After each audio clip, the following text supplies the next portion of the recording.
Like most businesses servicing the restaurant trade, COVID-19 hit hard for the Sydney Providore Feather and Bone. And while the food service sector is still struggling, business here is now booming. While we experienced sort of dropping off the cliff with the restaurants, we experienced a huge surge in demand from retail customers as well. Grant Hilliard says the pandemic brought a flood of new customers, as well as regulars seeking assurance about where their meat comes from. COVID was one thing, but I think coming on the heels of the bushfire season last summer and then 3 years of drought before that, people started to make the connections between how their food is grown and more broad environmental concerns and water storage as well. There's a healthy premium on the produce here, which is sourced from a select range of farmers ticking boxes for things like sustainability, animal welfare and low impacts on climate change. Customers like Andrew Black say ethically produced food is worth the money. It is expensive. I don't buy a lot, I have to say. In general, I'm eating less meat, but in some ways I'd rather buy a few better things and be more comfortable about knowing where they come from and how they're produced, rather than lots of cheap stuff that I'm less clear about. Right? And the taste actually is better as well, so it's good. Hey Andrew, how are you? Many of those customers now also come for a weekly veggie box, sourced from mostly organic growers close to Sydney. At the moment, it's a showcase, a little bit of spring, still a bit of winter, and the start of summer. So there's some really beautiful salad things like Treviso and rocket. Fresh herbs. There's endive, really nice broad beans from the Hawkesbury. Well, the reason we get this box is we know the quality of the product that we get, and we appreciate the quality. Thanks, Guy. Thank you. With my family, I've got 2 young children, being able to support local farmers for both meat and veggies, and knowing exactly where my meat comes from is really important to us. Conscience consumers or ethical eaters are shoppers who put virtue ahead of value. They represent a growing market sector, and their concerns are becoming more common. The top of the list is chemicals, climate change, the genetic modification, sustainability, and no palm oil. These things are all in the conscience now, more than perhaps they were in the past. And most people have some degree of concern about those issues. Lower down the list is individual dietary preferences and requirements, and that means veganism, gluten-free, organic, those sorts of qualities in food. Charlie Nelson is a Melbourne-based retail market forecaster. His company recently surveyed 500 consumers on their food preferences. He believes the full impact of the pandemic is unknown, but it is already affecting consumer trends. There we go. Thanks very much. They're concerned about the economy, they're concerned about their employment prospects, their financial situation. So those have come out very strongly as what they're saying in terms of the last 12 months or so. But what hasn't gone away is climate change. They're still saying climate change is very important to them. Charlie Nelson says climate change is a growing influence on food choices.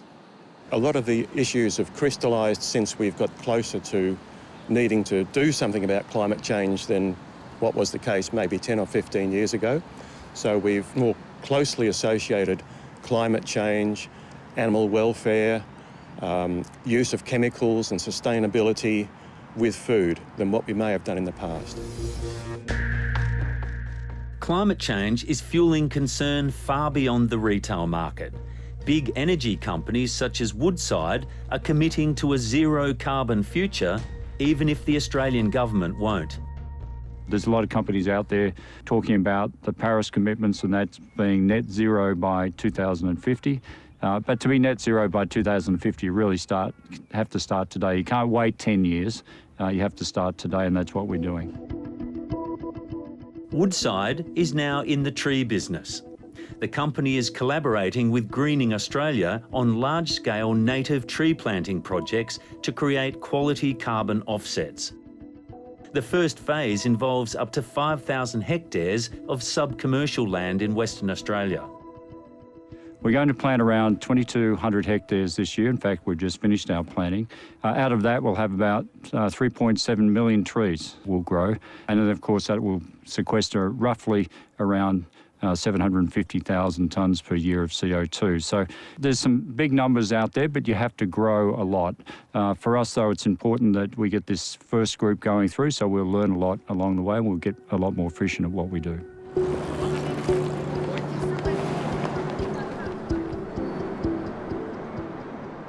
At the big end of town, there's a new driver shaping corporate behaviour. It's called ESG, where big companies are rated on their environmental, social and corporate governance credentials. Increasingly, investors are demanding new, higher standards which have positive impacts. The companies are being rated by ESG ratings agencies like Standard & Poor's, Moody's and Fitch's and many others as to their investability. How environmentally aware are they? How socially aware are they?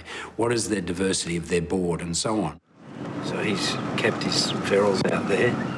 Former barrister Lewis Tyndall and ex-World Bank consultant James Schultz founded Green Collar 10 years ago. Their business creates markets for environmental offsets. Over the last decade, their native forest protection schemes on pastoral rangelands have helped remove 25 million tonnes of carbon from the atmosphere.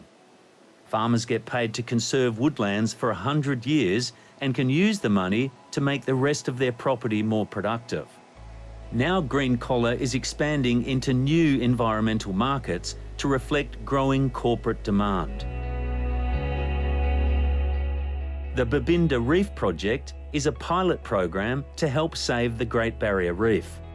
Big companies such as banks, airlines and superannuation funds are encouraged to buy reef credits to fund tree planting and other measures which reduce farm runoff and pollution. The company is now developing new schemes which measure wider environmental impacts. We're currently in development for biodiversity credits, which will measure the biodiversity quotient of various landscapes and ecosystems. And we are also developing a plastics credit, which will allow payment for the reduction of plastics in the environment. You pay people to remove the plastic from the environment, and you pay producers to reduce their amount of plastics that they're putting into the environment. What we're trying to do is incentivise change. So we want to incentivise the producers of pollutants to reduce their pollutants. If we just have people standing up there and banging drums, that's not going to do what we need to do on a vast and rapid scale. Money does that.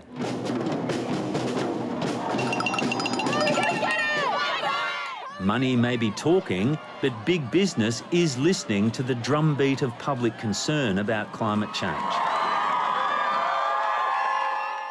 The change is coming from consumers. We know that as members of the community, as citizens right across our economy, right across the globe, that we can hold tremendous power in forcing businesses to adopt different practices.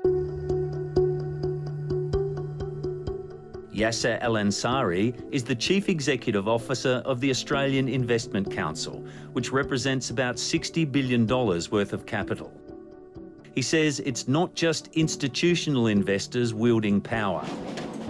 The concerns of everyday Australians will increasingly shape the environmental, social and governance decisions of the nation's $3 trillion superannuation industry. If a superannuation fund is going to invest its capital base, which is essentially the capital base comprised of the retirement savings of all of us, they want to ensure that the stewardship of that capital within each individual business that they invest into is managed in the best way possible. Any business that fails to recognise the momentum shift that's happening, any business that fails to take account of the demands of consumers, of the demands of institutional investors, is going to get left behind.